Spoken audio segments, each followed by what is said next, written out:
sa kanila. Wala po. On record,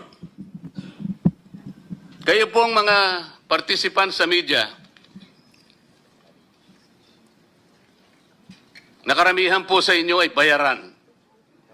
Sasabihin ko na sa inyo ito. Meron po bang nagsalita sa kanila? Kayo pong members ng media, tinanong niyo po ba sila kung bakit nagpakatahimik sila?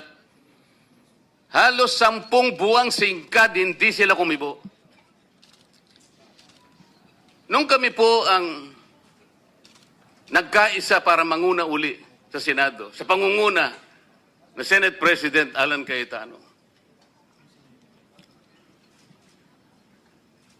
hindi pa po kami nagtatagal. Gumawa na sila kaagad ng paraan para matigil kaagad ang pagdinig na ito. Iisa lang po ang layunin. Iisa lang po ang layunin nila. Pigilin talaga at ibaon na sa limot ang